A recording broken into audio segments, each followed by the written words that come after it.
बिस्मिल्लाहिर्रहमानिर्रहीम अस्सलाम वालेकुम। आज व्लॉग मैंने शुरू कर दिया था सुबह से ही। और आज थी आयरा के घर वालों की दावत। फजर के बाद से ही व्लॉग मतलब मैंने स्टार्ट कर दिया था। फजर की नमाज़ पढ़ के बस मैं तस्बीह वगैरह पढ़ी थी। उसके बाद फिर मैंने सूरह यासीन पढ़ी, सूरह कहफ वगैरह पढ़ी। तो जुमे के दिन सूरह कहफ लाजमी पढ़ा करें, इसकी बहुत ज़्यादा फजीलतें हैं। एक जुमे से दूसरे जुमे तक नूर रोशन रहता है उस शख्स के लिए।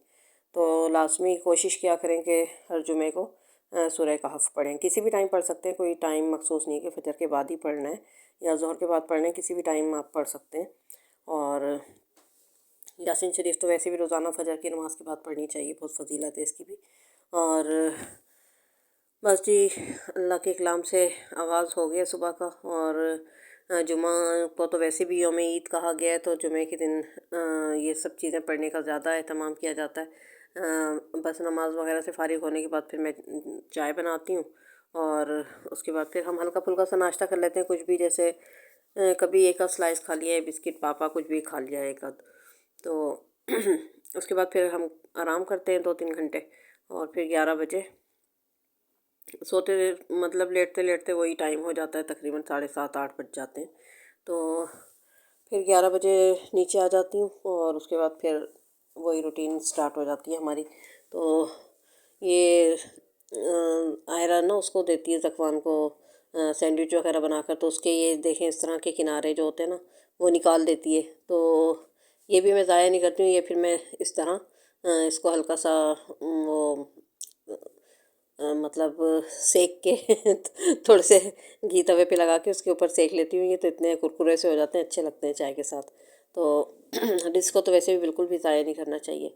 और जनाब बस फिर सबसे पहले मैंने मतलब 11 बजे उठने के बाद फिर इन्हें नाश्ता वगैरह देकर और सब कामों से फ़ारिग होने के बाद फिर बस नाश्ते से मतलब फ़ारिग होने के बाद ये मैंने सबसे पहले मीठा बनाकर मैंने कहा रख देती हूँ, क्योंकि मीठा बन जाता है तो समझे कि आपका आधा काम निपट गया। तो यहाँ पर मैं बना रही हूँ सेवई कस्टर्ड। और दूध मैंने बॉईल कर लिया है, और उसके अंदर मैंने रंगीन वाली जो सेवइयाँ होती हैं ना वो डाल दी है। और आयरा के अब्बू क्योंकि चावल का परहेज़ चल रहा है उनका कुछ, क्योंकि पाँव वगैरह पे ज़ख़म है ना उनके शुगर की वजह से, तो थोड़ा सा उनका परहेज़ चल रहा है। तो उनके लिए थोड़ा सा यहाँ पर मैं चिकन छोले का सालन बना रही हूँ। तो यहाँ पर मैंने मसाला चिकन को फ्राई करने के बाद थोड़ा सा पिसा हुआ मसाला डाल दिया इसके अंदर। और चिकन डाल दी मैंने 1 पाव के करीब इसके अंदर, और उसको अच्छी तरह हम भून लेंगे। और उसके बाद फिर जो बॉयल किए हुए चने हैं वो मैंने आधी प्याली इसके अंदर डाल दी हैं बस। और इसको अच्छी तरह थोड़ा सा भून के और थोड़ा सा हल्का सा शोरबा कर देंगे इसके अंदर। तो पहले मैं सोचती थी सादी ही चिकन बना दूँ, शोरबे वाला सालन अच्छा लगता है, लेकिन फिर मैंने सोचा चने बॉयल किए मैंने, तो थोड़े से चने डाल देती हूँ। चले अंडे छोले मतलब अंडे छोले कह रही हूँ, चिकन छोले का सालन भी अच्छा लगता है। तो बस ये हल्के से मसाले का मैंने बना लिया था, इसमें कोई ज़्यादा मिर्च मसाले नहीं डाले मैंने। और बस ये कोई ख़ास ज़्यादा रेसिपीज़ वगैरह तो कुछ भी नहीं बनाई थी, क्योंकि ये लोग चावल के ही शौकीन हैं, बस चावल ही पसंद करते हैं। मतलब पुलाव हो या बिरयानी हो, बिरयानी फिर मैंने बना ली थी। सेला चावल की आज मैंने बिरयानी बनाई थी और मैक्रोनी बनाई थी। और इसके अलावा सेवई कस्टर्ड बनाया था, फ्रूट डाला था उसके अंदर मैंने।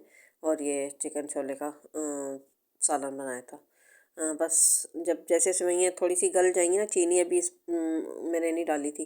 चीनी डालने से पहले ही आप सेवइयों को गला लें, वरना वो अजीब सी ऐंठ जाती हैं सेवइयाँ चीनी डालने के बाद। तो बस यहाँ पर चीनी मैंने डाल दी है इसके अंदर 1 कप के बराबर। और इसको हम बस थोड़ी देर पकाएंगे, 2 मिनट, ताकि चीनी जो है वो पूरी अच्छी तरह उसके अंदर घुल जाए। और उसके बाद फिर कस्टर्ड मैंने तकरीबन 4 टेबल स्पून कस्टर्ड मैंने थोड़े से दूध में घोल कर वो इसके अंदर डाल दिया था। बहुत ज़्यादा गाढ़ा हमने नहीं करना है इसको, हमने बस हल्का सा इसको थोड़ा सा पतला ही रखना है, क्योंकि ठंडा होने के बाद फिर वैसे भी गाढ़ा हो जाएगा। और फिर दूसरी बात यह है कि इसके अंदर अभी हमने फ्रूट भी डालना है। तो बस मैंने केले और सेब भी डाले थे इसके अंदर, और यहाँ पर बाकी सारा सामान मैंने निकाल लिया है। ये लहसुन अदरक की क्यूब्स भी मैंने निकालनी थी फ्रीज़र में से। सब्ज़ी की बास्केट निकाल लिए, प्याज वगैरह निकाल लिए सब, ताकि मैं सारी चीज़ें जो है कटिंग करके पहले मैंने सारी चीज़ें रख ली, और उसके बाद फिर पकने में तो बिल्कुल टाइम इतना लगता नहीं है। और ये जना मीठा हमारा रेडी हो चुका है। देखने में अच्छा लग रहा है ना। जेली थी नहीं और मुझे याद भी नहीं रहा था सामान के साथ मंगाना, तो बस जेली वेली मैंने नहीं डाली कुछ भी, बस ये फ्रूट डाला था और ये मीठा हमारा रेडी हो गया। तो बस इसको मैंने बाउल वगैरह में निकाल कर इसको मैंने फ्रिज में रख दिया था। और इसके साथ साथ ही फिर मैंने सैलेड वगैरह भी कट कर लिया था, रायता भी बना लिया था। ये काम हो जाते हैं ना तो समझो आधी दावत का काम आपका निबट जाता है। तो इधर मैक्रोनी की भी तैयारी करके सब मैंने रखी हुई है और बिरयानी की भी तैयारी करके रखी हुई है। और दोनों चीज़ें मैं साथ साथ ही तैयार कर लूँगी, क्योंकि चावल बस मैंने बाद में डाले थे। बिरयानी का मसाला तैयार कर लिया था मैंने साथ ही, और एक तरफ मैंने मैक्रोनी तैयार कर ली थी। तो 4 साढ़े 4 5 बजे के टाइम आ गई थी, कोमल भी आ गई थी और उनकी अम्मी वगैरह भी आ गई थी। तो पहले मैक्रोनी आयरन सर्व कर दी थी, चाय वाय बना ली थी और उसके बाद फिर रात को मतलब खाना सर्व कर दिया था। तो यहाँ पर मैंने तकरीबन 3 बड़े साइज़ के प्याज मैंने लिए और वो मैंने फ्राई होने के लिए रख दिए बिरयानी के लिए। और यहाँ पर एक मीडियम साइज़ की प्याज को मैंने मैक्रोनी के लिए ये डाल दिए। बस इसके अंदर हम चिकन की क्यूब्स डाल देंगे छोटी छोटी काट के। ये 1 पाव बोनलेस चिकन है, तो इसको ही डाल दिया। बस रेसिपीज़ बताने की कोई ख़ास ज़रूरत नहीं है, ज़ाहिर है 10 दफ़ा बताई हुई है ये मैक्रोनी की और बिरयानी की रेसिपीज़। बस जी तो छोड़ें रेसिपीज़ वगैरह को, बातें करते हैं। तो आजकल गला मेरा इतना ख़राब हुआ है, नज़ला शदीद, सर में दर्द, बस तबीयत ऐसी चल रही है। इसलिए मुझे सर्दी बिल्कुल भी पसंद नहीं है। सर्दी आती है ना तो बस मुझे बहुत गुस्सा आता है। गर्मियाँ सही हैं, इंसान की तबीयत भी ठीक रहती है। बस थोड़ी गर्मी लगती है तो इंसान नहा ले भाई, और बस गर्मी सही है। मुझे सर्दी बिल्कुल भी अच्छी नहीं लगती। तो यहाँ पर बस यही चीज़ें बस तैयार करने के बाद फिर मैं नहा धोकर मैंने भी ज़ोहर की नमाज़ वगैरह पढ़ी।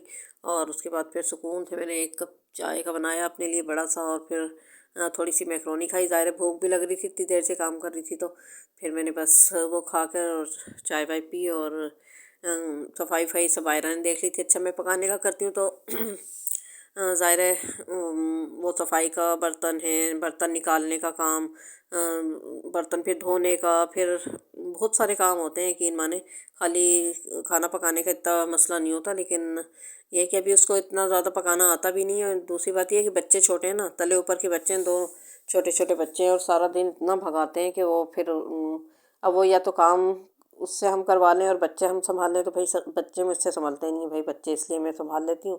वो आयरा संभाल लेती है और काम जो है वो मैं कर लेती हूँ, मतलब खाना पकाने का। तो आजकल तो सफाई वफाई भी सब आयरा ही कर रही है। हेल्पर को हमने हटा दिया था, बताया था ना मैंने कि वो एक तो टाइमिंग इन लोगों की सेट नहीं होती, फिर छुट्टी कुछ ना कुछ मसले मसाइल रहते ही हैं।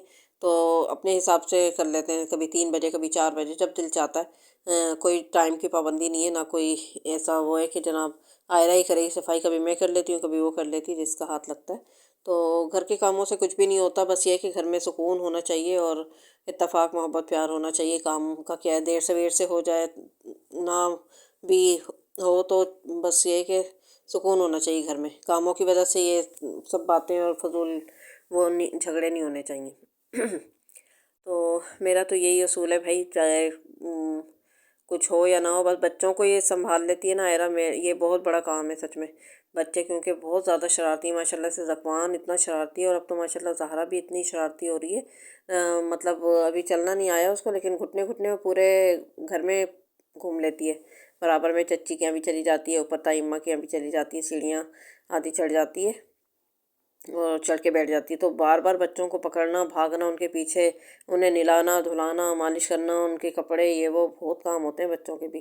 तो जो लोग इस तरह की बातें करते हैं सोचते हैं ना, तो वो वाकई ये सोच लें कि इंसान, वो भी जाहिर सी बात है कि इंसान ही है और अभी उसकी उम्र भी कम है। तो इसलिए मैं इस तरह की सास बिल्कुल भी नहीं हूँ कि जो बहू के साथ बहू जैसा सलूक रखती हूँ।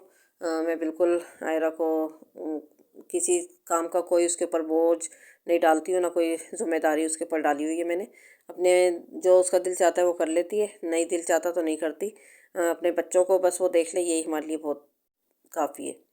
तो बस यहाँ पर तो ये हमारा हो गया खाना रेडी, और इधर रायता भी मैंने तैयार कर लिया था और सलाद भी बना लिया था साथ। ये देखें क्यूब्स बनी होती है ना, सच में बिल्कुल परेशानी नहीं होती। बस ये 1 पाव दही के अंदर मैंने 3-4 क्यूब्स डाल दिए और थोड़ा सा नमक डाल दिया, तो बस ये रायता तैयार हो गया। और बस मैक्रोनी मैंने बॉईल करके उसमें डाल दी थी, मसाले में, तो मैक्रोनी भी तैयार हो गई है।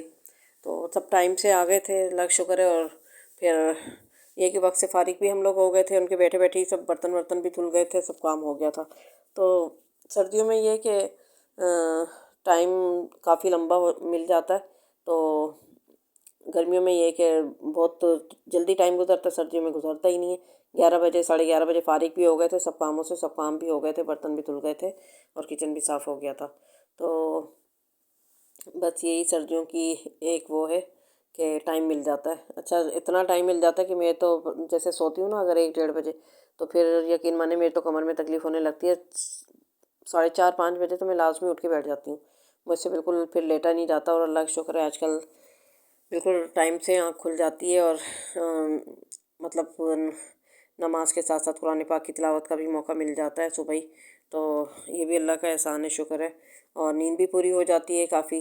और फिर ये कि लेटे लेटे थक भी जाता है ना इंसान, मुझसे तो बिल्कुल घंटों, मैं कहती हूँ लोग जो रात से लेटते हैं फिर आधे दिन तक पड़े सोते रहते हैं, पता नहीं किस तरह लेटते हैं वो लोग, भाई उनकी कमर में तकलीफ़ नहीं होती। तो ये कि हमारे यहाँ तो सब की रूटीनें अलग अलग हैं। आयरा है वो, उसको सोते सोते तो 3 साढ़े 3 बज जाता है बच्चों के साथ।